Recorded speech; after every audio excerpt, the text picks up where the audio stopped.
You've all seen this giant chart in your science class, the periodic table. It looks complicated, maybe even a little intimidating. But what if I told you it's actually the ultimate cheat sheet for chemistry? This single document is a powerful model that can help you predict exactly how different building blocks of the universe will behave. So why should you care about atoms? Well, everything is made of them. Your phone, the air you're breathing, your body, all atoms, and their properties are incredibly different. For example, if you drop a chunk of pure sodium in water, it explodes violently.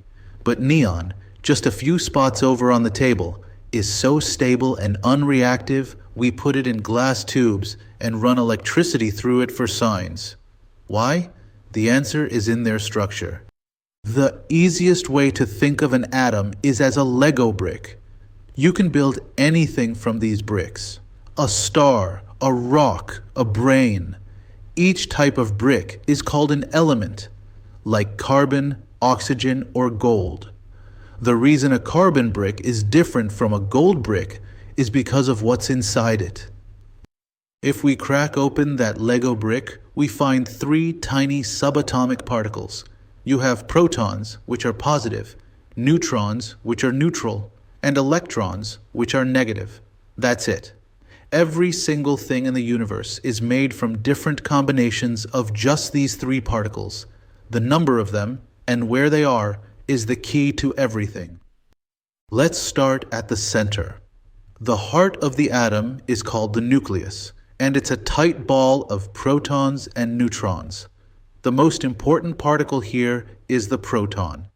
The number of protons is the atom's ID card. It defines the element. An atom with 6 protons is always carbon.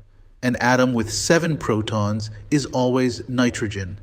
This is called the atomic number, and it's the big number at the top of each box on the periodic table.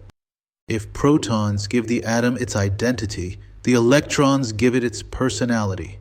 Electrons are the tiny negative particles that zoom around the nucleus in a vast cloud.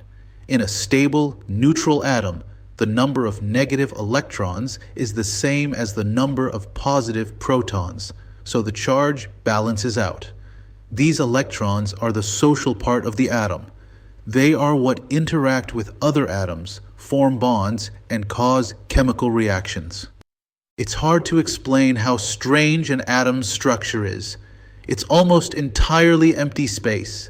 The nucleus, which has all the protons and neutrons and almost all the mass, is unbelievably tiny. Here's the analogy. If you took an atom and blew it up to the size of a professional football stadium, the nucleus would be a single marble sitting on the 50-yard line. The electrons would be like a few gnats flying around the stands.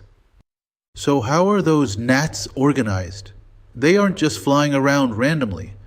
A scientist named Niels Bohr proposed that electrons live in specific energy levels, or shells. Think of it like an apartment building. Electrons can live on the first floor or the second floor, but they can never live in between floors. Each floor has a limit too. The first floor is small and only holds 2 electrons. The second floor is bigger and holds 8. Of all the electrons, the only ones that really matter for chemistry are the valence electrons.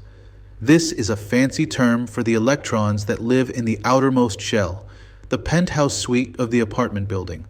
These are the electrons on the surface of the atom. They're the hands the atom uses to shake hands, fight, or link up with other atoms. This brings us back to the periodic table. Now you can see it for what it truly is. It's a map of all the atoms, organized by their structure. The elements are listed in order of their atomic number, the number of protons. But the real genius of the table is in its columns and rows. The vertical columns are called groups, and you can think of them as families. Just like in a family, elements in the same group look different. Some are bigger, some are smaller, but they all act in very similar ways. For example, group 17, the halogens, are all super reactive, and love to form salts. So why do they act alike? This is the single most important concept, the core of our standard. Elements in the same group act alike because they have the same number of valence electrons. Look at group 1. Lithium, sodium, and potassium all have one lonely electron in their outer shell. Look at group 17. Fluorine, chlorine, and bromine all have 7 valence electrons. The table is a map of valence electrons. If the columns, groups, tell you the valence electrons, the horizontal rows, periods, tell you the number of shells. Every element in period 2, from lithium to neon, has its valence electrons in the second shell. Every element in period 3, from sodium to argon, has its electrons in the third shell. So as you go down the table, you're adding a new floor to the apartment building. So what's the goal of every atom? Atoms are happy or stable when their outer shell is completely full. Look at group 18, the noble gases. They all have 8 valence electrons. Their shell is full. They've won the game. This is the octet rule, rule of 8. This is the driving force of chemistry. Atoms will do anything, gain, lose, or share electrons to get a stable full set of 8 valence electrons. Now we can predict properties. Let's look at reactivity. An atom in group 1, like sodium, has 1 valence electron. To be happy, it needs to get to a full shell. It's way easier to lose that 1 electron than to gain 7. So, it's desperate to give 1 away. That makes it extremely reactive. What about group 17, like chlorine? It has 7. It's desperate to gain 1 more to get to 8. Also extremely reactive. And group 18? They're already happy. They don't react at all. Let's predict atomic size, or radius.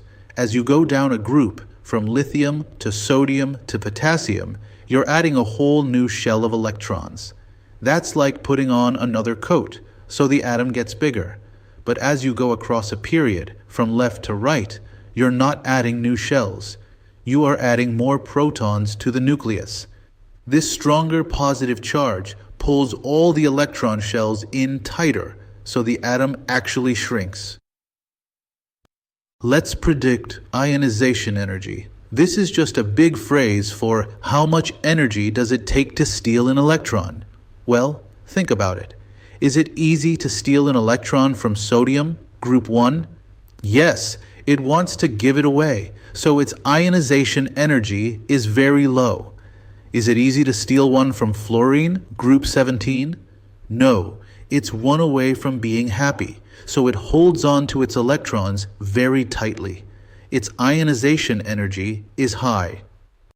Related to this is electronegativity. This is basically a tug-of-war rating.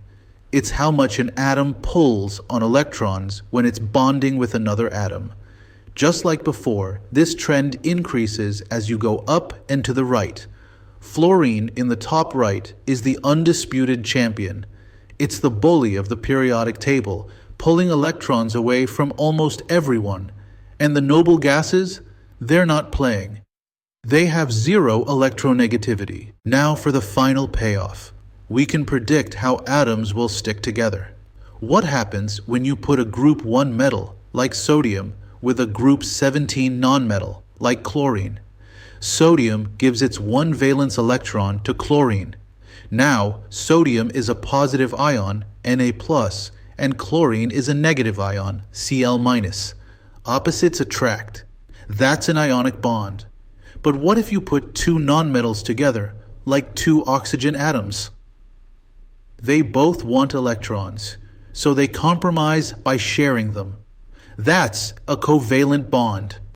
So let's bring it all home.